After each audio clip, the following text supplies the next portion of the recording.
People online said Bill Burr is absolutely cooking. He don't realize he's gonna lead a revolution and then make jokes and complain about it. So they want you to tell them what to do. That's one comment. There's multiple. That's what's going on. My name is Eric Berry, and I am a comedian. And today we're going to be taking a look at an appearance from Bill Burr on The Breakfast Club. Bill Burr has been always amazing, and if I thought I couldn't like him anymore, he has been cooking with some hot takes recently and doing some amazing interviews. So I highly recommend checking this out. There's so much that I could talk about from the interview, but I want to focus on a few moments he had speaking about comedy and whether or not it's easy. Stand-up is not hard. It's more humiliating in the beginning when you don't know what you're doing. But once you know what you're doing, it's one of the easy. All right, I already disagree. I think stand-up is humiliating, of course.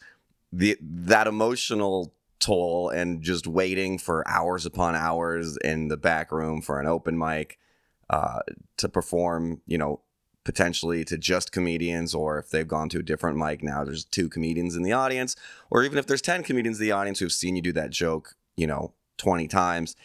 Yeah, it's very humiliating. Also, it's hard to know how to write a joke well when you first start off. I've seen people who it's like, oh, that's good for a beginner, but you don't know how the mechanics of jokes are going to work on stage until you actually get out there and do it. So I think stand-up is hard, kind of throughout it all, but definitely in the beginning. It's one of the easiest jobs in entertainment because it's in real time. Where like a movie's an hour and a half and it takes like 3 months to shoot it, 16-hour days. An hour of stand-up takes an hour. So, okay, I've spoken about this before, but this is kind of a privilege that Bill Burr has, having been doing stand-up for so long, because that media landscape now and the way to make it in this business has completely changed. It's the entire reason I'm making these videos right now. It's the whole reason people have TikTok and Instagram sketches and reels and so forth, is that they're trying to get an audience online, and there's a lot of work outside of the actual time that you're telling jokes on stage. I'll try to link to this video that I made, but basically stand-up is suffering because we don't get to focus on being on stage and writing jokes because we're busy doing other things like this so that we can get a following and get booked. In fact, I'm already late to an open mic that I may not be able to get on because I'm making this video.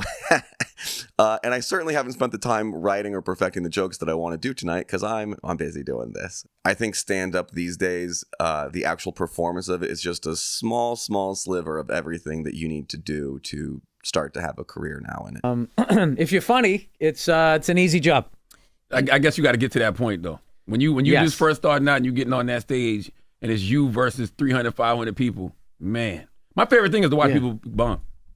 Yeah.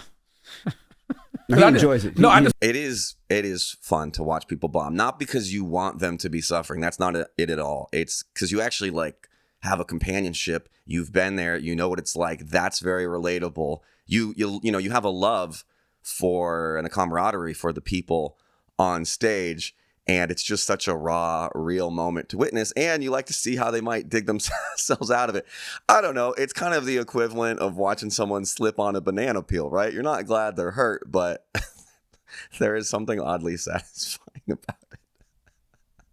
That's why oftentimes when people talk about playing to the back of the room, that means that they're trying to make the comedians in the back laugh more than the actual audience, because the comedians have some insight into the mechanics of joke making and performance. And that's why oftentimes when someone's bombing, you'll actually hear the comedians laughing a lot in the back. It's like the thought process of watching people try to figure out how to get out of.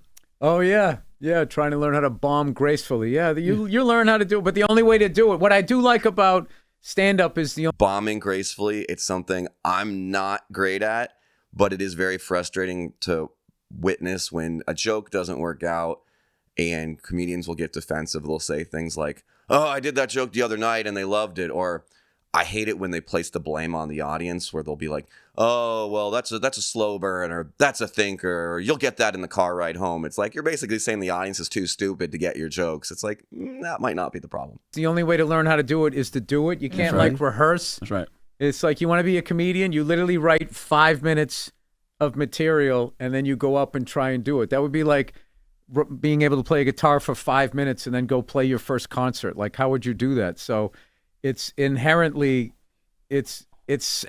set up to be a train wreck for the first 3-4 years. I love comparing comedy to music. Not that musicians have it easy, but compared to comedians, they do. Because if you wrote 5 songs, you could do sets as a musician, and no one would complain that you've been doing the same songs. Or if someone even loved a song, they actually want to hear you play that song. With jokes, the half-life on them, the first time you hear it, you love the joke. The second time, you're showing your friend, but that magic is gone. Now the magic is in watching your friend discover the joke.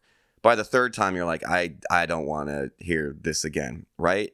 You can't have a one-hit wonder joke and then go out and make a whole career on that. You can do that with music. And music transcends language and culture, and comedy is language and culture specific. Of your career, but whatever. But I mean, the job is beyond a blessing. I didn't know what I wanted to do in life, but I wanted to have a fun job, and it's definitely the most fun you could have. I love doing it. All right, so just a short little clip there.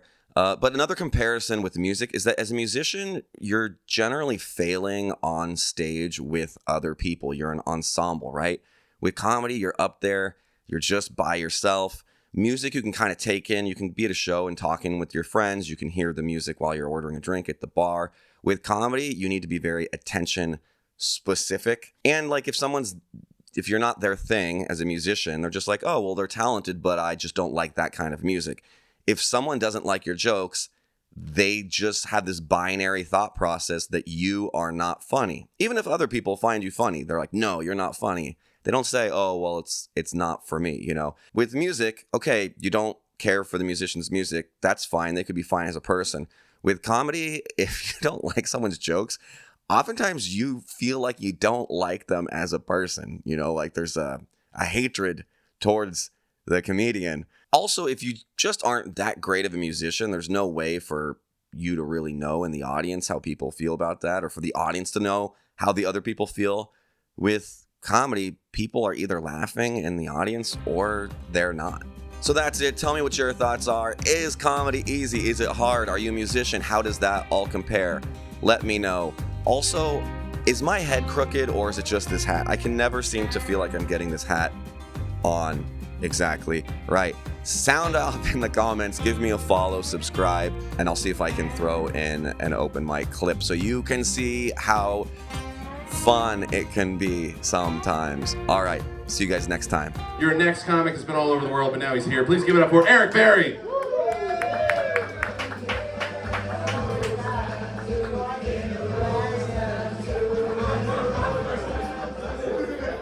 Is this who's drunkest right now? Yeah? You gonna make a move? What's his move? What does he do? Okay. We're all family here, just act like you're at home. It'll be fun for everybody. Is anybody here not mentally depressed?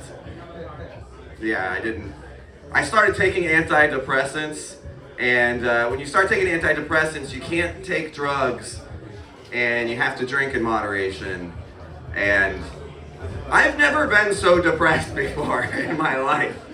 You're taking away the two joys I have. Stick around, it's gonna be a banger of a comedy show up here. I'm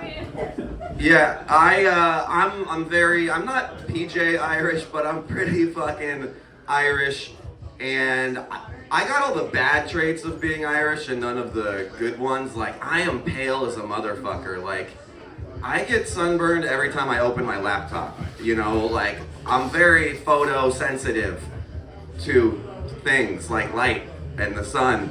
And if you've ever been to Ireland, like alcoholism doesn't exist there. It's just existing in Ireland is just drinking all the fucking time. It's amazing in Ireland. No one's gonna remember us, you know, like. I don't just mean tonight. I mean in general in life. I think there's only like 3 people throughout the history of the world that we kind of have some sense of what they did. You know, it's like Hitler, known for his paintings, Buddha, inventor of the belly rub, and Jesus, which is really like the poor man's David Blaine. You know, yeah. There's. Even Jesus didn't want to be dead. You know what I mean? Like Jesus died for 3 days. He was biologically dead, and then he said, "No, fuck this. I'm gonna start identifying as alive again." Jesus was really the first trans role model that we had. What the fuck was I talking about?